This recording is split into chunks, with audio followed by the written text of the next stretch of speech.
राह संघर्ष का जो चलता है वही संसार को बदलता है। राह संघर्ष का जो चलता है वही संसार को बदलता है। जिसने जीती है रातों से जंग, सूर्य बनकर वही चमकता है। नमस्कार दोस्तों, स्वागत है आपका अपना चैनल समेत नॉलेज में। दोस्तों, यह सिंधु सभ्यता का तीसरा वीडियो है और इस वीडियो में हम लोग जानेंगे सिंधु सभ्यता का जो खोजे गए स्थल है वो कहाँ कहाँ से प्राप्त हुए हैं और उस स्थल से क्या क्या हमको जानकारियां मिलती है। इन तमाम क्वेश्चनों को हम लोग इसमें सॉल्व करेंगे। दोस्तों, आप जो भी एग्जाम का तैयारी कर रहे हैं, चाहे वो आप एसएससी जीडी का तैयारी कर रहे हैं, चाहे आप बिहार पुलिस फार्मर की तैयारी कर रहे हैं, चाहे वो आप कोई भी एग्जाम का तैयारी कर रहे हैं, यह टॉपिक आपके लिए बहुत ही इंपॉर्टेंट है और यहाँ से क्वेश्चन आपके एग्जाम हॉल में आना एकदम तय है। भले ही आपको कोई टॉपिक से क्वेश्चन नहीं आएगा ये मान लूंगा, लेकिन इस टॉपिक से क्वेश्चन आना एकदम आपका फिक्स होता है। तो चलिए दोस्तों, वीडियो को शुरू करते हैं। दोस्तों, मैंने पिछले वीडियो में बताया था कि सिंधु सभ्यता का जो स्थल है वो मात्र 3 ही देश से मिलता है। एक तो हो गया आपका अफगानिस्तान,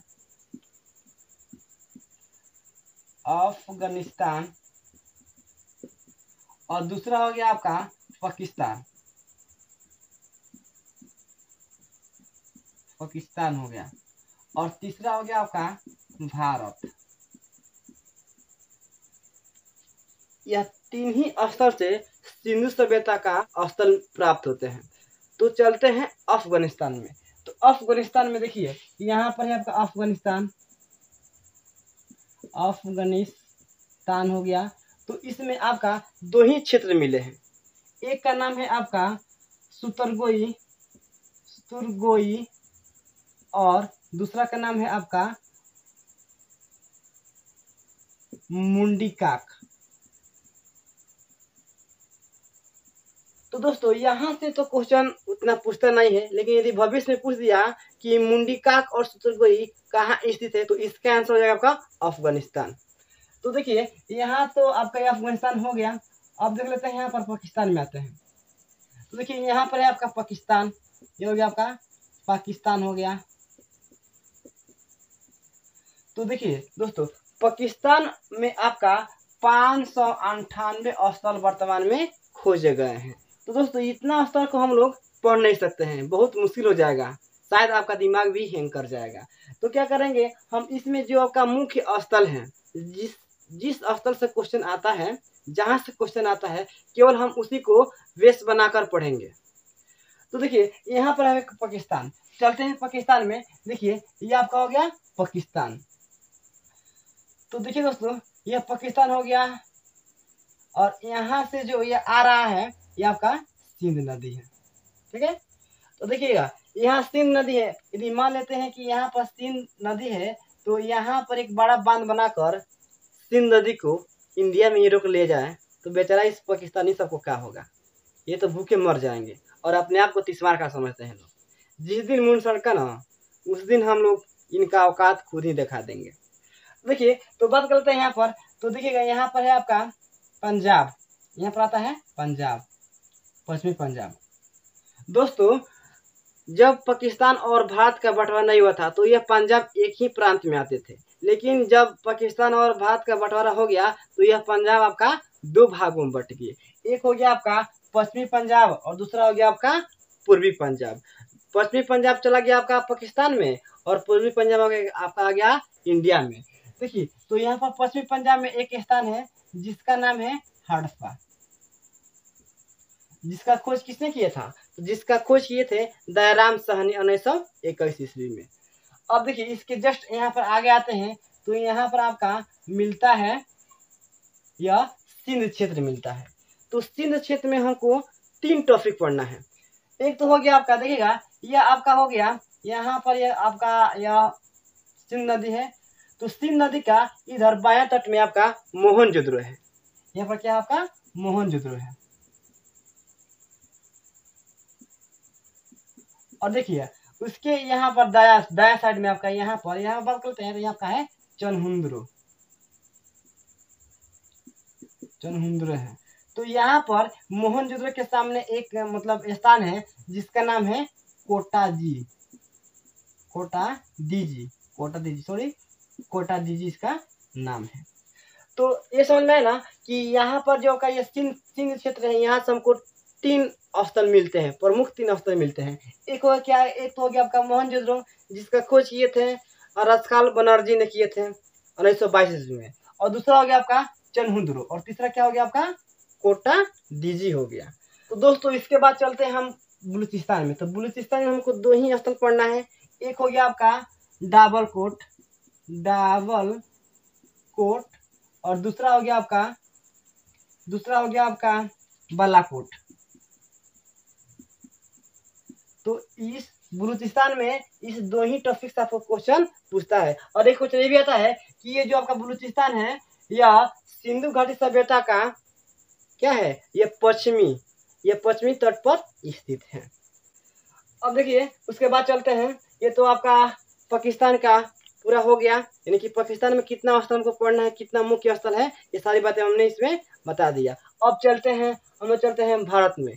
तो भारत में कितना स्थल खोजे गए हैं, 900 स्थल खोजे गए हैं, जिसमें हम क्या करेंगे, 900 स्थलों में से कुछ ही स्थलों को पढ़ेंगे जो हम लोग के काम लायक हैं। देखिए यहाँ पर तो सबसे ऊपर आता है, तो यहाँ पर आपका कश्मीर। तो दोस्तों कश्मीर में एक स्थान है जिसका नाम है आपका मांदा है नाम है, और यह जो है ना यह चिनाब नदी के तट पर है। यह क्या है आपका चिनाब नदी के तट पर है, चिनाब नदी। तो इसके नीचे आते हैं तो यहाँ पर आता है आपका पंजाब। तो पंजाब में हमको मात्र दो ही स्थल के बारे में पढ़ना है। तो पंजाब में हमको मात्र दो ही स्थल के बारे में पढ़ना है। एक हो गया आपका रोपण, पंजाब की बात कर रहे थे यहाँ पर देखिएगा पंजाब। तो पंजाब में हमको दो ही स्थल पढ़ना है। एक तो हो गया आपका रोपण, यह जो रोपण है ना यह आपका रूपनगर से प्राप्त हुआ है। याद रहेगा कि रोपण कहाँ से प्राप्त हुआ है, रूपनगर से प्राप्त हुआ है। उसके बाद दूसरा इसमें स्थल है आपका संघोल, इसका नाम है संघोल। दोस्तों ये सब बातें आपको मैं क्यों बता रहा हूँ, इसको समझिए। देखिए आपका एग्जाम में दे देगा, यहाँ पर आपका राज्य का नाम दे देगा और यहाँ पर आपका स्थल का नाम दे देगा, और कह देगा कि यहाँ पर जो स्थल का नाम देगा वो बोलेगा कि यह स्थल किस राज्य में है। तो यदि आपको मैं जितना बता रहा हूँ, यदि आपको ये सारी बातें याद रहेगी तो आप उसको आसानी से कर सकते हैं।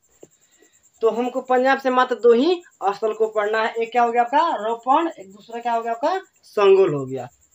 तो देखिए दोस्तों पंजाब के बगल में क्या आपका हरियाणा है। तो हरियाणा में हमको मात्र तीन ही स्थल को पढ़ना है। एक हो गया वो क्या, यहाँ पर देखिए हरियाणा, यहाँ पर तीन ही स्थल पढ़ना है। एक हो गया वो क्या वनमाली। तो देखिए दोस्तों वनमाली से क्या क्या प्राप्त हुआ है। तो वनमाली से हमको हल का साक्ष्य प्राप्त हुए हैं, और मिट्टी के बैलगाड़ी का साक्ष्य भी हमको यहाँ से प्राप्त हुआ है वनमाली से। अब देखिएगा दूसरा में आता है आपका राखीगढ़। ये बोलिएगा राखीगढ़। दोस्तों ये राखीगढ़ क्या है इसको समझिएगा। तो राखीगढ़ जो है ना यह भारत का सबसे बड़ा स्थल है। देखिए यहाँ से दो टाइप का क्वेश्चन बनता है। एक पूछेगा आपका कि सिंधु घाटी का सबसे बड़ा स्थल क्या है, तो हो जाएगा आपका मोहनजोदड़ो।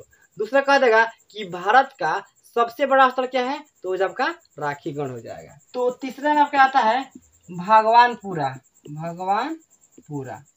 अब देखिए इसको याद करना है क्या ट्रिक होता है। देखिए दोस्तों इसका याद करना ट्रिक होता है राखी बनवाली भगवानपुरा में। सिंपल इसका ट्रिक याद करने का है। राखी बनवाली इसका हो गया, इसका मतलब होगा राखीगढ़, और बनवाली कहाँ बनवाली, तो बनमाली में बनवाली, और भागलपुरा तो समझ में करते हैं भागलपुरा में। ठीक है। उसके बाद देखिए इसका जस्ट में क्या आपका राजस्थान है।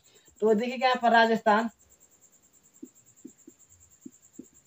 तो राजस्थान में जो क्या करना है, राजस्थान में हमको मात्र दो ही स्थल को पढ़ना है।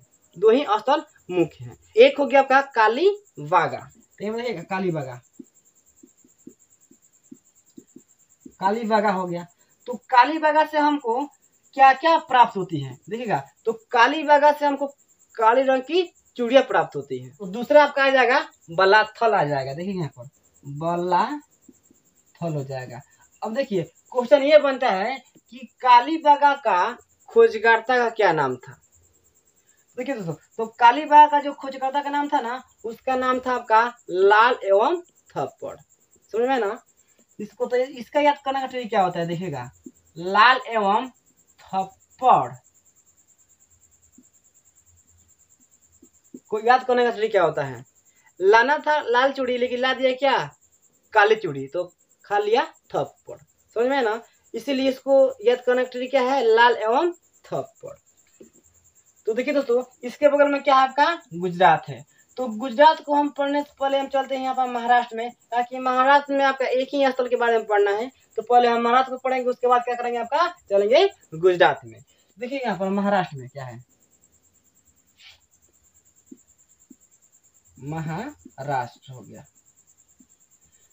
तो दोस्तों, महाराष्ट्र क्या है आपका? यहाँ स्थित है। तो आपको मैंने पिछले वीडियो में बताया था कि जो महाराष्ट्र है ना, तो महाराष्ट्र में एक स्थल है जिसका नाम है आपका दाइमाबाद। और दाइमाबाद में जो दाइमाबाद है वो क्या है? ये आपका गोदावरी नदी के किनारे स्थित है। दोस्तों, यहाँ से आपको क्वेश्चन आता है कि महाराष्ट्र में कौन सा स्थल स्थित है। तो महाराष्ट्र में आपका दाइमाबाद स्थल स्थित है, जो क्या है? आपका गोदावरी नदी के तट पर स्थित है। तो चलिए दोस्तों, अब चलते हैं गुजरात में। तो इसमें चलने के लिए पहले क्या करते हैं, इसको हम बोर्ड को साफ कर लेते हैं। अब देखिएगा, तो देखिए यहाँ पर आते हैं गुजरात में। तो गुजरात में हमको सबसे पहले पढ़ना है लोथर।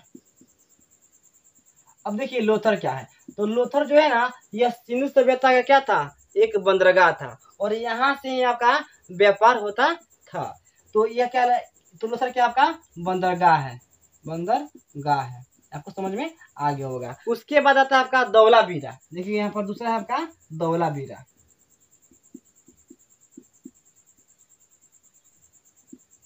अब देखिए धौलावीरा से क्या क्वेश्चन बनता है।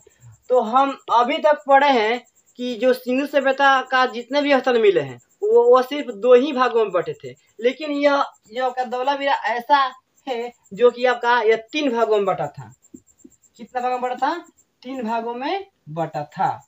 तो यहाँ से एक क्वेश्चन बनता है कि धौलावीरा कितने भागों में बटा था। तो इसका आंसर होगा आपका 2 भाग। तो इसका आंसर होगा आपका 3 भागों में बटा था। दोस्तों तीसरा आपका आता है सूतकोटदा। सूतकोटदा। तो दोस्तों यहाँ से क्या क्वेश्चन आता है, इसको देखिएगा। तो यहाँ से वो क्वेश्चन आता है कि घोड़े का अवशेष कहाँ से पाया गया है। तो घोड़े का अवशेष आपका सूतकोटदा से पाया गया है। अब सवाल ये आता है कि सिंधु घाटी का जो लोग थे वो घोड़ा से परिचित थे कि नहीं थे। इसको समझिएगा। यह आपका गुजरात में है। यहाँ पर गुजरात में है। यह जो गुजरात है क्या है आपका? एक समुद्री तट पर स्थित है। तो यहाँ पर यह अफगानिस्तान से व्यापार होता था। तो उसके साथ में कुछ घोड़े यहाँ पर आए जिसका अवशेष हमको क्या है मिला है। और बाकी यहाँ पर कहीं भी यहाँ पर किसी स्तर पर घोड़े का अवशेष नहीं मिला है। तो यह नहीं कहा जा सकता है कि जो सिंधु सभ्यता के लोग थे वो घोड़े से परिचित थे। अर्थात इसका कहना का अर्थ हुआ कि सिंधु सभ्यता के जो लोग थे वो घोड़े से परिचित नहीं थे। देखिए चौथा आपका आता है रंगपुर। रंगपुर। तो देखिए दोस्तों, इस रंगपुर से ना चावल का अवशेष मिले हैं। चावल का क्या मिला है? चावल का अवशेष मिले हैं। और देखिए रंगपुर से और लोथर से क्या मिले हैं? चावल का अवशेष मिले हैं। सबसे पहले मिला है आपका लोथर से चावल का अवशेष, उसके बाद आपका मिला है रंगपुर से चावल का अवशेष मिला है। और यहाँ पर आपका लोथर जो है ना, लोथर से जुते गए खेत का साक्ष्य भी मिला है, जिससे यह प्रमाणित होता है कि सिंधु सभ्यता का जो लोग थे वह खेती से परिचित थे। तो दोस्तों रंगपुर के अलावे हमको 2 स्थल और भी पढ़ना है। एक का नाम है आपका भगवत राव और दूसरा का नाम है आपका रोजदी। तो दोस्तों इस पर जितने भी ऑब्जेक्टिव बनेंगे उन सारे ऑब्जेक्टिव को मैंने नेक्स्ट वीडियो में एक चार्ट के सहारे समझाने का प्रयास करूंगा। तो दोस्तों आज का वीडियो यहीं तक समाप्त होता है। यदि इस वीडियो से आपको कुछ नॉलेज मिला है, कुछ शिक्षा मिली है, तो वीडियो को लाइक कर दीजिए। और यदि आपको मेरे साथ जुड़ना है तो चैनल को सब्सक्राइब कर लीजिए और साथ में बेल आइकन को भी प्रेस कर दीजिएगा। तो मिलते हैं अगले वीडियो में। तब तक के लिए आप सब अपना ध्यान रखें।